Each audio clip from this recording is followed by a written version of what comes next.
listener production. Hey, Chris Spyrou with you. Happy Monday and welcome to The Briefing.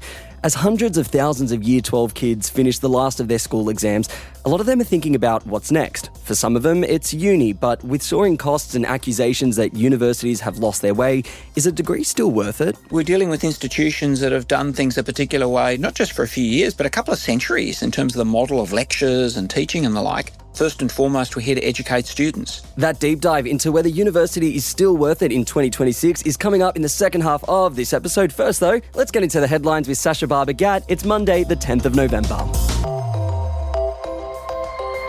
Hello, Chris, and to you listening, it is wonderful to be back. And in what will likely be the biggest story this week, Liberal pollies will start to descend on Canberra from today ahead of a meeting to determine if the party will formally walk away from net zero targets. Now, you might have seen this story bubbling away over the weekend with opposition Senator Andrew Bragg saying he'll quit the front bench where he serves as housing spokesperson if the party dumps the climate target. I don't think you can have a fatwa on 2 words. I think that's too silly for words. This is the international standard. I mean, trying to pretend that you're not going to say 2 words is absolutely ridiculous. That was on the ABC's Insiders program yesterday morning, Chris. Yes, and the meeting on Wednesday follows months of infighting on the issue within the coalition, with the Nationals already declaring their intention to ditch the target of net zero emissions by 2050.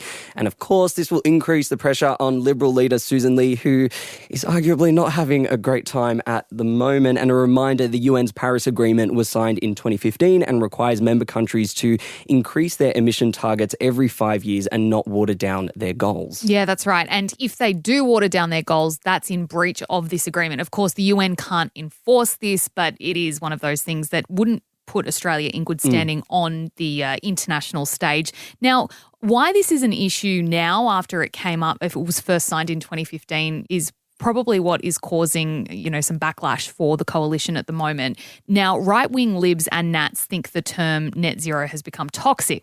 So it's like, a political football. They don't want to hold it. And look, it's the moderates of the party who are the ones that actually helped elect Susan Lee as leader of the coalition. They're the ones who think that, we should be sticking to some form of climate target. And again, this was signed in 2015. The fact that they are still arguing about this 10 years later is absolutely ridiculous. Yeah, and they're kind of following suit at the moment with the US where, the Trump administration has dumped their commitments to these targets. So presumably this is kind of what we're seeing here, that we're trying to hitch our wagon there. But anyway, while we're on the topic of climate change, a really interesting survey I saw this morning claimed that 40% of Aussie women are hesitant to have kids because of it. It also found that half of Australians were very or extremely concerned about climate change, and 2 in 5 believed the climate would be much hotter in 2050. So interesting results coming out this week ahead of a pretty big week for the coalition.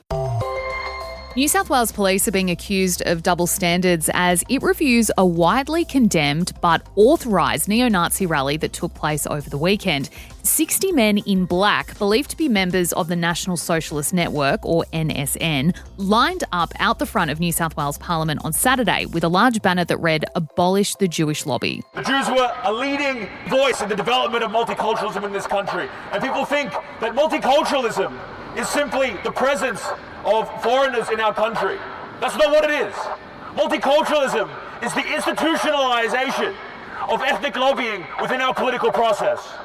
Multiculturalism is a big table, and every ethnic group gets a seat, except the white man who built this country. Among those who have already criticised the rally is New South Wales Premier Chris Minns, State Opposition Leader Mark Speakman, as well as Federal Nationals Leader David Littleproud, who called the men involved animals and the rally a disgraceful display that should have never been greenlit by police. The state government's promised a snap review into how both the Premier and Police Commissioner were kept in the dark over the rally, the Commissioner blaming an internal communication error, while some activists are continuing to call out the state's response as hypocritical. It's deeply concerning that with respect to Palestine and climate, the police escalate matters to the Supreme Court at the cost of the taxpayer.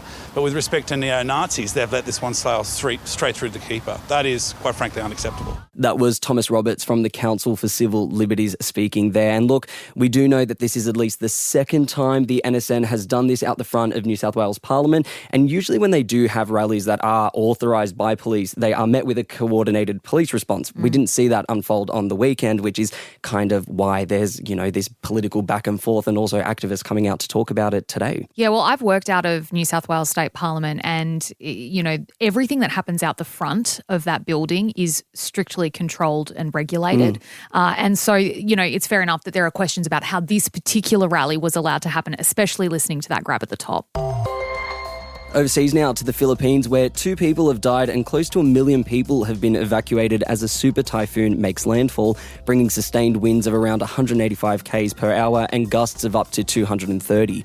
Typhoon Phunwang comes just days after an earlier storm wreaked havoc and left more than 220 people dead before moving to Vietnam, where at least 5 people died. It's been called the biggest typhoon to threaten the country in years, expected to impact 2/3 of the country, with flash flooding forcing at least 900,000 people to evacuate from flood and landslide-prone areas. Now, a state of emergency has already been declared, with rain and wind so strong in some parts that areas have been plunged into near-zero visibility, while emergency crews are working to free those in low-lying neighbourhoods trapped in their homes. And look, you've got to feel for the Philippines. This marks the country's 4th major typhoon in the past 7 weeks alone, and they've also dealt with 2 major earthquakes in that time.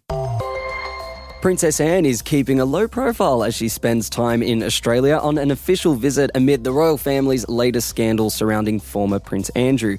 A small number of royal fans turned out to catch a glimpse of her, but they were left disappointed as she skipped a walkabout following a remembrance service in Sydney yesterday. Now, speculation is that the visit is being kept pretty under wraps and without much fanfare, and this, of course, is after her brother was stripped of his royal titles over his links to disgraced financier Jeffrey Epstein. And the princess is reportedly bound for Melbourne today before heading to Brisbane for Remembrance Day events tomorrow. Now, the Daily Telegraph had journalists out at this event at Hyde Park yesterday, and they were interviewing some of the royal fans who had turned out to hopefully catch a glimpse of Princess Anne. They were left very disappointed they didn't get to see her. One of the people interviewed said Oasis got more fanfare than Princess Anne. This person also thought she deserved a whole parade. So a whole parade, they say. Just for Princess Anne, which I don't think ever happens for royals. And the man known as the Golden Tonsils, John Laws, has died at the age of 90. And all I can say is that I thank you for listening, and I hope you can be kind to each other. Politicians and celebrities have joined to pay tribute to the legendary broadcaster whose career spanned the golden age of radio. Anthony Albanese putting out a statement saying Lawsy was an iconic voice and so much more, while Russell Crowe has remembered him as a legend in the very best, most Australian sense of the word. Yeah, look, and even if you didn't listen to Laws, chances are your parents or grandparents did. I know Lawsy was a constant in the background at my grandparents' house. His career spanned more than 70 years as one of the country's most iconic voices on talkback radio. He started in Bendigo in 1953 before his eventual retirement from Sydney's 2SM, and that was just last year. So he was broadcasting at the ripe old age of 89. It's incredible. Yes, and of course a career in talkback isn't without controversy, with Lawsy breaching advertising rules in a cash for comment scandal in 1999. He also copped a 15-month suspended jail sentence for interviewing a juror in a murder trial about how they reached a verdict. And also something I found very, very surprising this morning, he also had a brief singing career. I don't think I'm all that good a singer to make a living out of it. I like singing and I enjoy doing occasional TV appearance and I like making a couple of records, but that's as far as it goes. So yes, you can make of that what you will. I thought, for one, his voice sounded quite nice, but, he was called Golden Tonsils for a reason, so there's that. Look, I've got no knowledge of John Laws other than young people enjoyed ringing into his show to prank call him and he thought they were legit. That's my only reference to John Laws. Yeah, look, he was a very colourful character, and whether you liked him, loathed him, or maybe you were indifferent, I'm sure a lot of people were. Look, he was a giant of Australia's media industry. And that brings our headlines to a close for today. Coming up, Chris, is your deep dive on whether uni in 2025 is just a scam. Have a listen to that up next.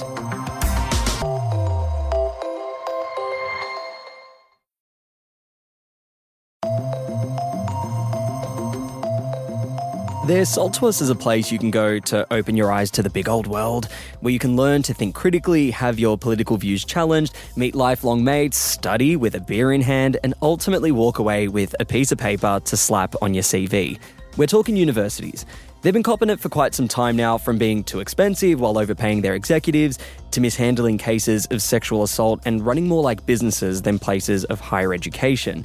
And with around 60% of the more than 200,000 Year 12s who are either sitting or wrapping up their end-of-year exams at the moment set to get an ATAR, are universities still the ladder of opportunity they promise to be? Professor George Williams is the Vice-Chancellor of Western Sydney University and the first Vice-Chancellor on TikTok in Australia, who's written extensively about all of this. George, welcome to the briefing. If I've just finished high school in Australia, should I be enrolling in university in 2026? Well, I think yes. The likelihood is yes. Of course, I would recognise there's not for everyone. For some people, maybe a trade is the right thing to do. And it may be they've got other aspirations again. But for people who are excited by the prospect of learning, broadening their mind, and actually getting access to many of the best jobs that are going to be on offer over the next 10 to 20 years, then uni's your ticket. And in fact, what the surveys show is that 9 in 10 of the new jobs that are going to be created through AI, the big health system changes, you name it, are going to require tertiary education. So if you want access to those jobs, if you want access to the highest paying jobs, then actually university is where you need to go. Now, what actually happens is as universities produce more skilled graduates, it actually creates more jobs. And what you see is the economy in Australia has transitioned from lower paying jobs to higher paying jobs, particularly around services. So, for example, we might provide legal services, not just in Australia, but the region. And that employs a lot more Australian lawyers who are able to do that, banking, all sorts of services. So essentially, as we educate more, we become a more sophisticated service economy for which people will pay from overseas, higher paying jobs. And, that's the transition developing countries want to make, is essentially moving from manufacturing, lower paid jobs to university educated, higher paying industries. Unemployment's low, very low for uni graduates. It's about a third than it would be if you didn't go to uni, because there's great demand for people with these skills. How do unis, though, balance this goal to produce more professional graduates with, for example, the growing need for things like trades? We have a tradie shortage in this country. That workforce is ageing. The average age is sitting around 40. How do you balance that out? Yeah, it's a good question. And you need both, of course. And I say to students, make the choice for what you're passionate about. If you want to be a tradie, great. You shouldn't go to uni. That's fine. I think that too often people sort of make choices without actually considering sort of life they want to lead. It could be parents' influence and the like. And, I'm a big believer and admirer of what TAFE does in getting people into great jobs and careers. And that's absolutely the right thing for many people. And that's a good thing. What my concern is very often is people aren't coming to uni where they want to go to uni because the trade's not right for them because it's too expensive. And I just think, fair go. Everyone should have access to whether it's a trade or university. If you work hard in this country, you dedicate yourself, you should have the opportunity to make a good life for yourself. But it's often quite unfair in doing that. I also think as unis, we can do much more with TAFE. We're focused on, if you start let's say your electrician program at TAFE, do that. Maybe you want to convert to an engineer one day. We should make it easy for people to come to uni, give them credit for their TAFE and provide pathways. And that may be a common pathway. Start with a trade, upskill to university. That's not readily available, and that's the sort of thing I think we should change. In this work that you've just published is this idea that in Australia, universities are running like businesses.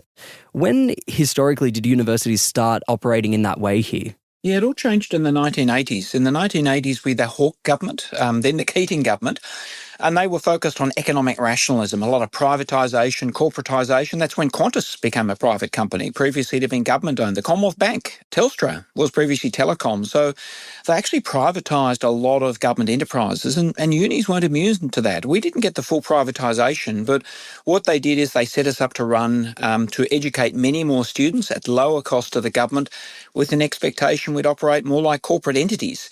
So back in the 80s, unis got 80% of our funding from taxpayers. Now it's 40%.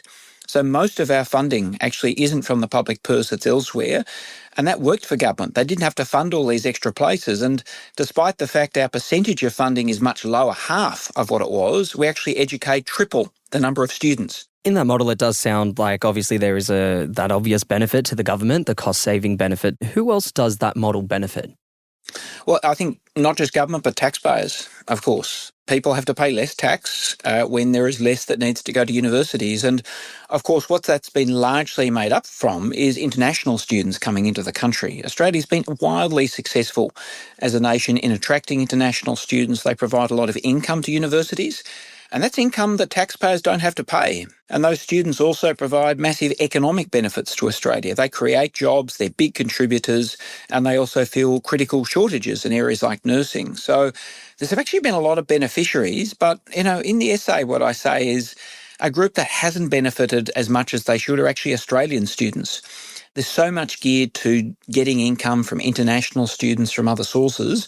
The government's also cut the funding for domestic students back to the bone while raising fees for students. I actually think Australian kids are often the ones who have missed out. It's fair to say it's tough being a student in many cases. If you've got parents that can bankroll you, uni's great. But at the moment, if you don't have that, it's a bit of a two-track system. For many students, uni's a time of poverty. It's hard to get the food. It's hard to buy your textbooks and the like. And that's because cost of living is so high. And you combine that with really high fees set for courses like arts. It's a really difficult combination. So what I see, particularly at my uni, Western Sydney Uni, first-in-family students, often from poorer backgrounds, just struggling to make ends meet. And of course, what they have to do is work, sometimes excessive hours. We have many of our students who will work full-time and study full-time. And you should only do one of those, not both. So it's not surprising that they can really struggle just to get through life, let alone to actually have spare time to spend on campus. And sadly, it means they can miss out on the best of what uni can offer, which is networking, socialisation, making friends, clubs and societies. But that's true for many people who can find it tough to make ends meet. Do you think the way the industry has shifted, for example, in becoming so heavily reliant on casual staff means that students can still graduate university and be job ready and get those jobs to earn more money? I think, yes, they can, but I think we need to do better. And I think there are a number of problems there that you've rightly highlighted. Over-reliance upon casuals, and primarily that's actually terrible for the casuals. They're great teachers. They're delivering a good experience, but job insecurity is really corrosive of family life, of just building a great career. We need to do more to give people secure employment. At my uni, I'm proud of the fact we've had a decasualisation program. It's converted 160 people from insecure casual work into ongoing positions. And what those people tell me is it's a real game changer. And I think also that we have work to do just really about the quality of our programs. It's a changing world. What was perhaps the right business degree the last couple of years, well, maybe that's not the right business degree for the next 3 or 4. It's changed, and unis have an obligation to respond to give students the best programs. That's something that I wanted to ask you as well. In a world where the answers to very complex questions are a chat prompt away or a ChatGPT search away, how are unis pivoting, and what's the focus going to be on over the next, let's say, decade to make sure that graduates are entering the world with those critical thinking skills? And I'd say even a decade's too long. The rate of pace is so big that, we're struggling to work out what the world's going to be like in 2 or 3 years. I mean, Mary, it's only a short time since ChatGPT arrived. Look what that's done in that period of time. And of course, these AI systems are rapidly improving. We may get quantum computing in a few years, which will, billion-fold increase in processing power, which will have a massive impact on AI efficacy. So adaptability, resilience, critical thinking, they're the skills that really matter. We can't predict, so let's not pretend we're going to train you for a very specific computer programming job, because it may not exist in that period of time. And that's dislocation and change across the workforce that we have to prepare for. And we've got to build AI into our programs, recognising it's being widely used, can't keep your head in the sand. And what does it mean to be educated in a world where knowledge, as you say, is a prompt away? So maybe it's less about knowledge and more about skills. Is the sector, to your knowledge, drawing any inspiration from current alternatives at the moment? The one that springs to mind for me is I saw that McDonald's last week announced that any training that their employees do on the job will count towards becoming uni credits if they're enrolled in things like commerce, business, management, HR, IT, etc., etc. In what ways are universities in Australia pivoting to account for differential learnings or alternative learnings like this? And I think that's a really good example of where the pivot's happening. And in our case here, that's the sort of arrangement we're interested in. We think it's great to have earn as you learn. I've talked about the cost pressures on students. Well, help them get some work relevant to their degree and give them credit for it. I think it's a great model. We need to open ourselves up much more to industry. So even better if it's an industry like health where they want to work long term rather than, say, stacking supermarket shelves. That's a great job. But if you can start in a relevant area, even better, and maybe get some credit for it. So yeah, the world's changing, and I'm really pleased to see universities opening up, less silos, less bunkers, and more saying, yeah, you can learn in different ways, and we can recognise that. Now, look, it's easy for us to sit here and point the finger and talk about everything that's wrong and talk about all the potential ways that it could be better. You work in the job. You are a Vice-Chancellor. You do understand the system a lot better than we do. How easy is it to make the changes that you're suggesting? How easy has it been to make the changes that you've made at Western Sydney? And can those things be rolled out across the country? Oh, look, it's really hard. It's really hard. But we've got to be determined and we've got to do it. It's hard because, firstly, there's such uncertainty. And universities can be slow moving, but things are moving rapidly around us, the technology and the like. And we're dealing with institutions that have done things a particular way, not just for a few years, but a couple of centuries in terms of the model of lectures and teaching and the like. So it's really hard to change that in a world where we're not even sure what that world's going to be like in 5 or 10 years. We've also got challenges with upskilling our own workforce who've been dealing with education a particular way. We've got to inspire, support them to actually move forward. And most importantly, I think we've just got to keep an eye on the main game. First and foremost, we're here to educate students. This isn't a negotiable thing. The world is changing and so do we. It's hard, but it's hard for every industry too. It's not as if we're unique in this area. I'm really confident we can get there. It's actually really exciting. I'm very optimistic about the positive things that this will bring. So it's not a sea of negativity, it's a sea of opportunity, even, say, to personalise education down to the individual student, which has otherwise been impossible. But with AI, we can fundamentally change the model. But we've just got to have some courage, have some failures along the way, and just keep moving forward. Even though we're in the frame, we're public institutions, and democracy and our way of life depends upon vibrant, successful universities. You don't have a good democracy without good citizens. And that's what we do. You don't improve living standards in this country without people with deep skills, and that's what universities provide. The lessons are, yes, there's absolutely things we need to address. Unis need to address that with humility, but we're too important not to get behind and help succeed, because you look at a place like America and elsewhere, if unis are under attack and actually their mission's being jeopardised in a world of misinformation, that's a big risk to social cohesion and the strength of your community. George Williams, thanks for joining us on The Briefing. Pleasure. That was Western Sydney Uni's Vice-Chancellor, Professor George Williams, speaking with me there. And that is it for this episode of The Briefing. If you have thoughts on this chat or you learned something new, why not flick it over to a mate? And why not leave us a rate and a review and a cheeky little comment wherever you're listening? I'm Chris Spyrou. I'll catch you next time.